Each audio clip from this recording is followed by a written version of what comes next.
Bonsoir à tous, bienvenue à ce flash d'information. Il faut freiner la corruption, l'enrichissement illicite, le blanchiment de capitaux. Cet appel est lancé à l'occasion de la journée internationale dédiée à la bonne gouvernance et la Côte d'Ivoire, notre pays engagé dans la lutte contre la pauvreté, accentue la sensibilisation ce 21 décembre.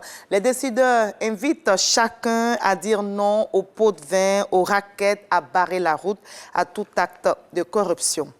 Et à la veille des fêtes de fin d'année, le gouvernement veut s'assurer que le marché est bien approvisionné en vivres, mais surtout en vivres de qualité. Quel est justement le contenu de nos assiettes? La viande que nous consommons, par exemple, est-elle de qualité?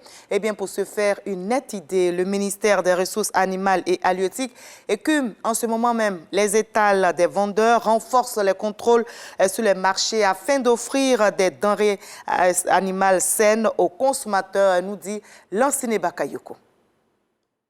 La consommation accrue de produits animaux et la forte affluence durant les fêtes de fin d'année augmentent immanquablement les risques de toxi-infection alimentaire collective. Dans le tumulte de ces fêtes, les pratiques standards de conservation et de préparation des aliments peuvent être négligées, augmentant davantage le risque de contamination. C'est dans cette optique que des opérations de contrôle renforcées de la chaîne alimentaire sur l'ensemble du circuit d'approvisionnement pour garantir la santé des populations ivoiriennes a été initiée par le ministère des Ressources animales et halieutiques.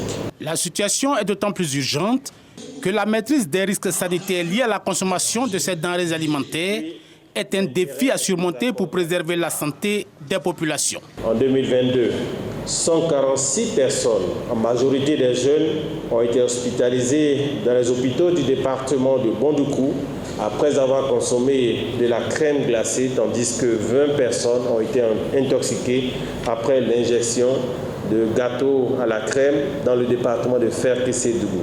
En 2023, les services vétérinaires ont enregistré 3 alertes de toxi-infection alimentaire collective dans 3 localités de notre pays, notamment à Krogo, à Abidjan et Biankouma. Un accent particulier sera mis sur les bonnes pratiques d'hygiène et le renforcement des capacités des professionnels du secteur des ressources animales et halieutiques à travers la remise des matériels de protection, de nettoyage et de désinfection. Des équipes mobiles seront déployées et un numéro vert sera mis à la disposition du public pour informer, recueillir les préoccupations et prêter assistance aux personnes dans le besoin. Et on évoque aussi le phénomène de la migration qui touche tous les pays du monde, mais surtout les pays africains. En Côte d'Ivoire, l'État a mené justement plusieurs actions en vue d'aider les ressortissants ivoiriens de retour pour un retour volontaire. Et cela passe par des formations offertes par l'agence Emploi Jeunes ou des financements de projets.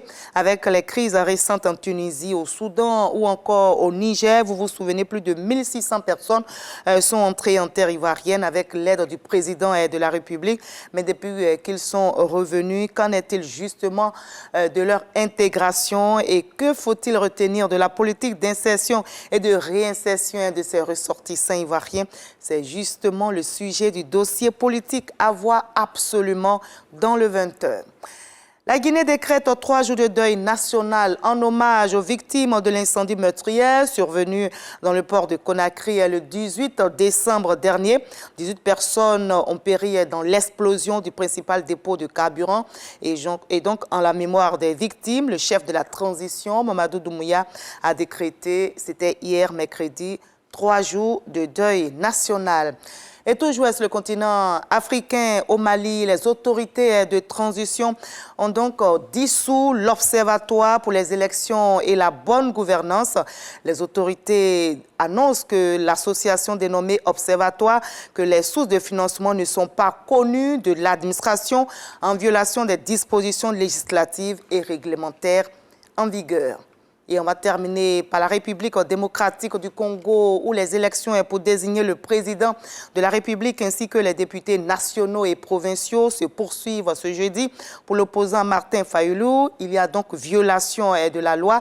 Notez que des problèmes logistiques avaient entaché la journée d'hier. Près d'un tiers des bureaux n'étaient pas accessibles aux électeurs à l'heure officielle d'ouverture. Des centres ont dû clôturer les opérations de vote tard dans la nuit. Conséquence, ce jeudi, aujourd'hui donc, Le vote se poursuit dans les bureaux perturbés et le dépouillement a commencé dans les autres. Selon la commission électorale, les centres qui sont déjà à cette étape de dépouillement représentent environ 70% au total. 19 candidats sont en lice pour la présidentielle, dont le président sortant, Félix Tshisekedi. Et moi, je vous dis à ce soir à 20h.